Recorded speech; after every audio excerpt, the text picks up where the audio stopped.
Hey everyone, welcome back to another episode of Yu-Gi-Oh! Power of Chaos, Joey the Passion.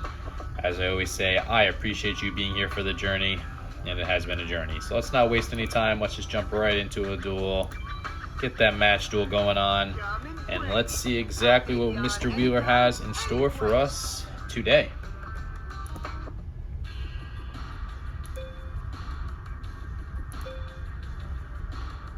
Alright, we will go first as we normally do.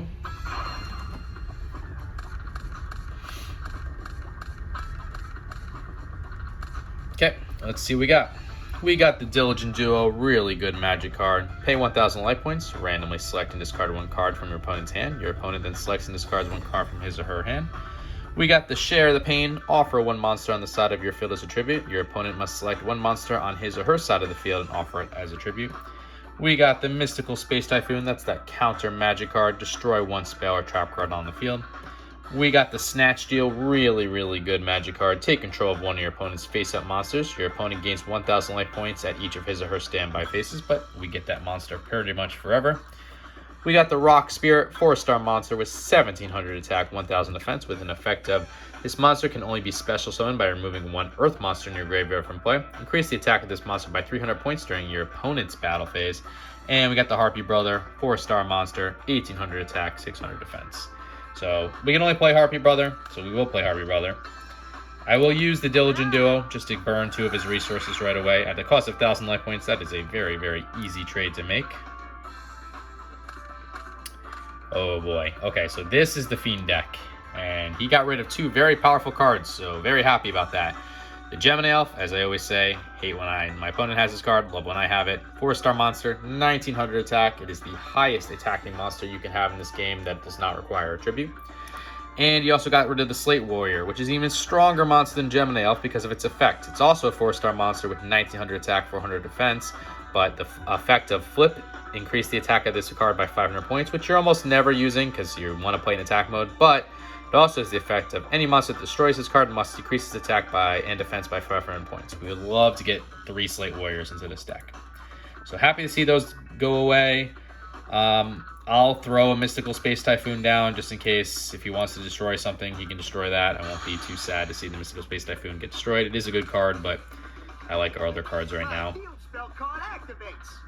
Yammy. Alright.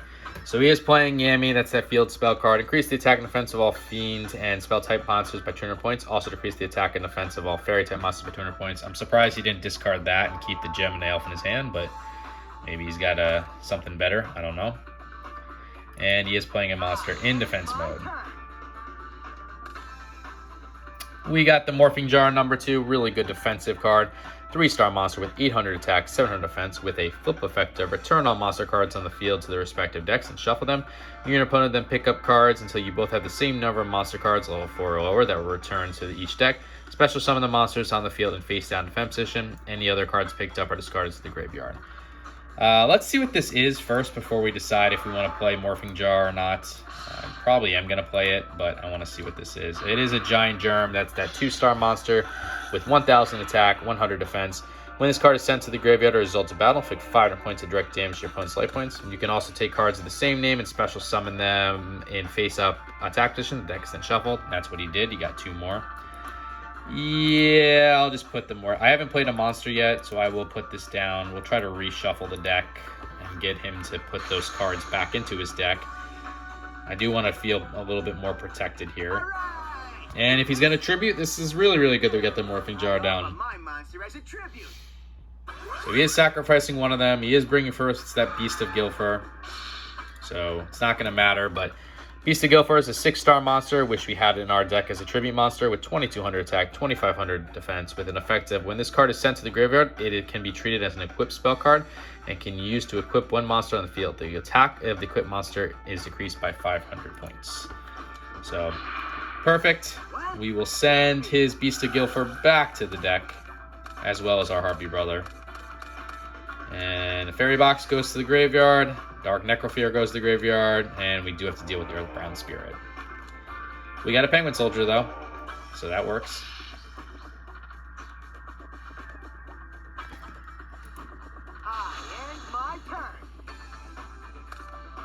Okay, we got our own Gemini Elf now. I am going to flip the Penguin Soldier into attack mode to return the Earthbound Spirit back to his hand. And I will also return my Penguin Soldier back to my hand so I can use its effect again.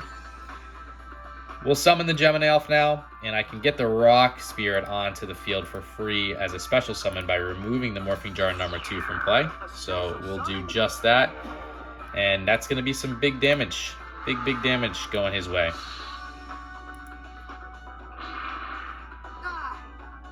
Not too shit, but you ain't gonna beat me with those lame attacks. And we'll take the direct hit with the Gemini Elf as well. I could have, and maybe was the right play, to put the Penguin Soldier down and only attack with the Rock Spirit, because he is going to set the Fiend, the Earthbound. Oh no, okay.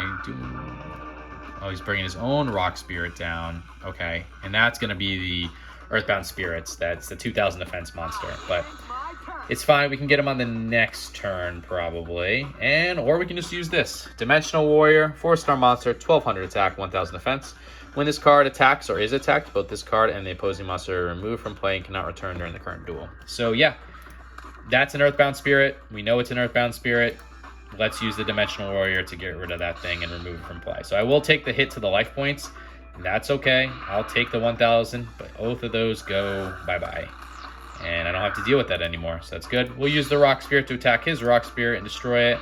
And Gemini Elf has free reign at his life points, which is exactly what we want. Whoa! Man, that was close. Too close. Okay, he's only got 2,100 life points left, and we got some pretty good resources here to deal with anything that he might throw at us, so I'm feeling pretty confident. Got a Slate Warrior, alright, so we will lose 100 life points there. I could have actually used Amy and got rid of that, but I don't see a need. I easily can win this upcoming turn, so... yeah, we'll just use the Snatch deal. We'll take his Slate Warrior. And as I always say, it is such a nice feeling to finish your opponent off with his own monster. So we will do that. We'll use the Slate Warrior to get our first victory of this episode. Hopefully we can pull it home and get the second one. Okay, looks like we're going second this turn, or this duel.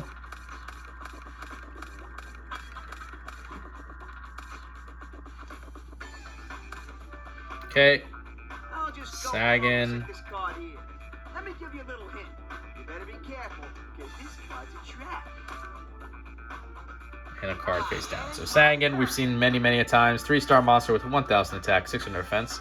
When this card is sent from the field to the graveyard, move one monster with an attack of 1,500 less from your deck to your hand. Your deck is then shuffled. You also played one card face down.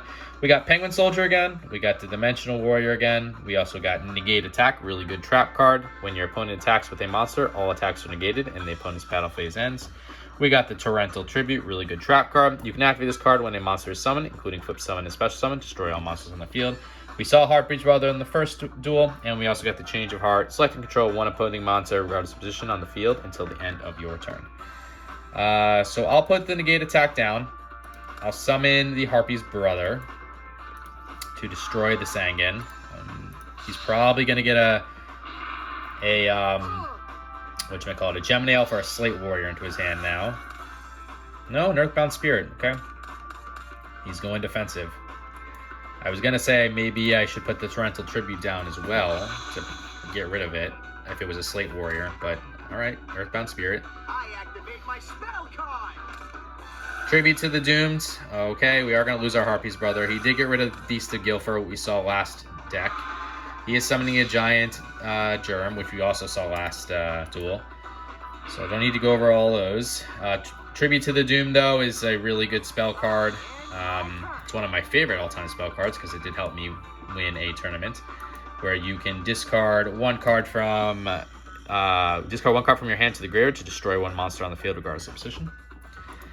We just drew the Sword of Deep-Seated. It is a magic card that a monster equipped with this card increases attack and defense by 500 points. When this card is sent to the graveyard, place it on top of your deck. Man.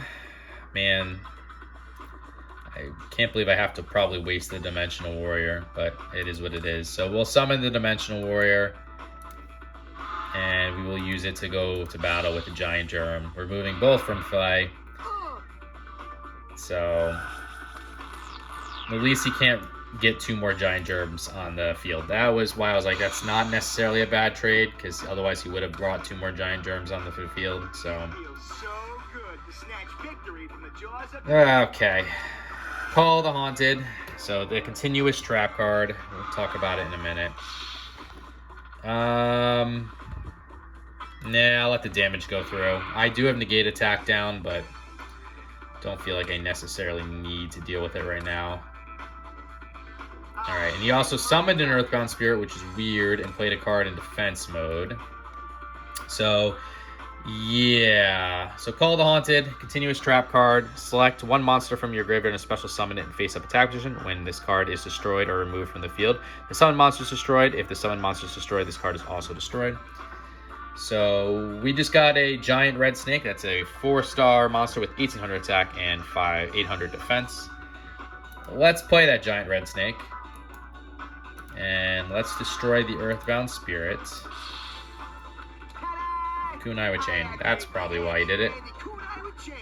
My monster's attack points increased by 500 points. Okay, so that you can shift an opponent's monster into its attack position to defense position, which is why my Giant Red Snake is defense position. And in addition, you can increase the attack of one of your own monsters by 500 points. So the Beast of Guilford now is 2,700 life points. So we are going to put the Torrential Tribute down now. I do have Penguin Soldier, so I don't feel like I'm in a really bad shape right now. If he does end up summoning another monster, I'm just going to use the Torrential Tribute and get rid of my own Giant Red Snake. Yeah, we'll do the negate attack now. I'm not going to take the hit. I want to keep the Giant Red Snake if he's not going to play a monster. I'm going to just play it like that. So he is playing another card face down. We did get the Goblin Attack Force. That's that 4-star monster with 2,300 attack and 0 defense. And as I always say, if it is a non-attributed monster with over 1,900 attack, it comes with a negative effect. This would be one of them. When this card is attacked, it is changed to defense position. At the end of the battle phase, this position cannot be changed during your turn. I'm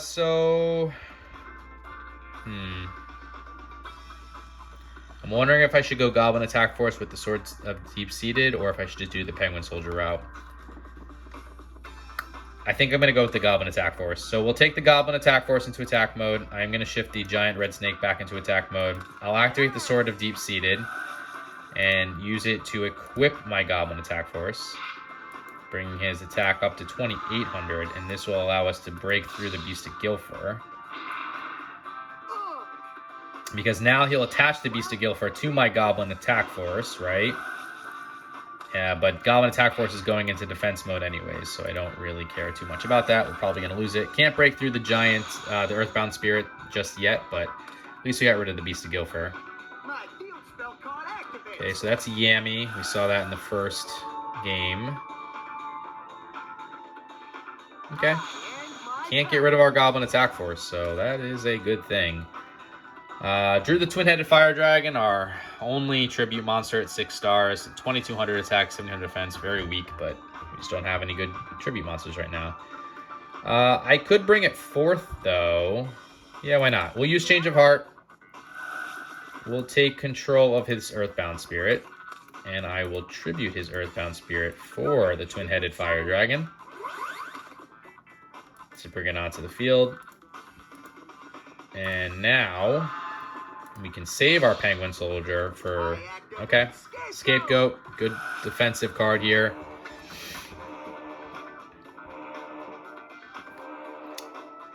So, Scapegoat, that counter magic card. When this card is activated, you cannot summon any monsters in the same turn, including Flip Summon, Special Summon. Place 4 sheep tokens, 0 attack, 0 defense in defense position on your side of the field. The tokens cannot be used as tribute for a tribute summon. So, well, nothing we can do but get rid of at least 2 of them.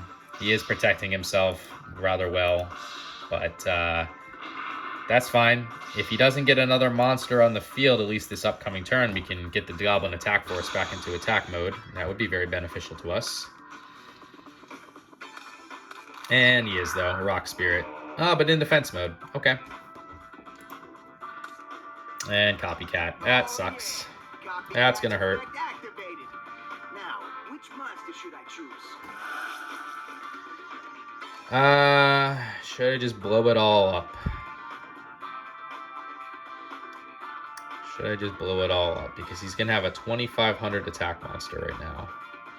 I think I have to. Yeah, we're gonna blow it all up. We're gonna get rid of everything on the field here.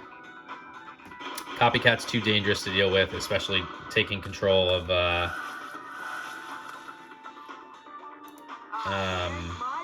we are gonna draw the Sword of Deep-Seated right now because that's its effect, right? But yeah, Copycat taking control of my Goblin Attack Force's attack, just too strong. 1-star monster with the effect of when this card is summoned, including special summon, it adopts the original attack and defense of one monster. So we'll put the Sword of Deep-Seated down, might as well, and I'll throw the Penguin Soldier in defense mode and hope that he doesn't get a monster, and we can hold on to the Penguin Soldier at least until the next turn. Okay, doesn't look like he has a monster, so that's good. So he is playing a card face down, but that's all. We just need a monster here. Okay, Snatch Steal. It's a good trap card, or good magic card, though, which will protect us if he does get something on the field. Take control of one of your opponent's face-up monsters. Your opponent gains 1,000 points at each of his standby phases. That has saved us many a times, even in the last duel. So we're not going to flip the Penguin Soldier and waste its effect, so we'll just keep it as it is. Doesn't look like he has anything either. There we go. Got our own Gemini Elf. We'll throw the Gemini Elf in attack mode. I'll equip with the Sword of Deep-Seated just to get an additional 500 points. Might as well. Or not. Mystical Space Typhoon? Sure. That's cool. Don't mind that at all. And we'll just take the Sword of Deep-Seated back into the top of our deck. That going back and forth to the top of your deck is a blessing and a curse all in one, right? Like, at least I know what I'm drawing, but it's like if I really needed a monster, that's not what I wanted. But yeah, it's 21. That's 2,100 attack points to him, so we're both at 4,800 life points. He's got his own Gemini Elf, so at least we can send it back to his hand for one turn. So yeah, we'll let him take that Gemini Elf back to his hand. We know we'll see it just the next turn, but we could probably win if we with the Snatch Steal. So we'll take the Sword of Deep-Seated. I'm not going to play it, actually. I know that's weird as this is free life points, but I am worried that he's going to change his approach, meaning I want him to summon the Gemini Elf this upcoming turn, because at least I know what it is and I can steal it with Snatch Steal. If I play the Sword of Deep-Seated and attach it to my own Gemini Elf, I'm worried he's going to change his strategy and maybe play it in defense mode and I won't be able to snatch it. So that's what I wanted. He is playing a card face down, which is a little concerning. So I am going to activate the Sword of Deep-Seated now just to see if he's going to counter it. He's not. Okay, cool. So Snatch Steal then to take his own Gemini Elf. And we will use my higher powered Gemini Elf to attack him directly. Oh, maybe not. Fairy Box. Fairy Box, Fairy Box. I just need to not have him get two correct calls. Fairy Box is a very annoying continuous trap card. Each time a monster on your opponent's side of the field attacks, toss a coin and call heads or tails. If you call it right, the attacking monster's attack becomes 0 during the battle phase. Pay 500 life points during each of your standby phases. If you cannot, this card is destroyed. Well, he's only at 100, so even if he calls it right this turn, he can't use Fairy Box again. So hopefully he doesn't call it right, though, and we just win here. Nope, didn't call it right. We just win. Perfect. Fairy Box is super annoying. I don't even think I would put it in my... It's a good card, but I don't even think I'd put it in my deck because it's just so annoying. But yeah, okay, that's 2 wins for us. So let's see what we won. Hopefully 3 new cards, and they're not 3 new cards. We got 2 weak cards, but they do count towards our completion percentage. So let's take a look at them. Okay. First thing we won is the Rocket Warrior. We have seen this card many, many a times. It's a staple of Mr. Wheeler's deck. 4-star monster with 1,500 attack, 1,300 defense with an effect of The effect of this card can only be applied during the battle phase of your own turn. Any damage this monster takes is reduced to 0. Any monster attacked by this card has its attack decreased by 500 points till the end of turn. This decreased by 500 points till the end of turn is a good effect, but he only has 1500 attack. If Rocket Warrior was a stronger monster, would be in consideration. And I know we got a really, really weak tribute monster here too. We got the Morphopene. It's a 5-star monster, so it requires a tribute with 1550 attack and 1300 defense. So yeah, that is super weak.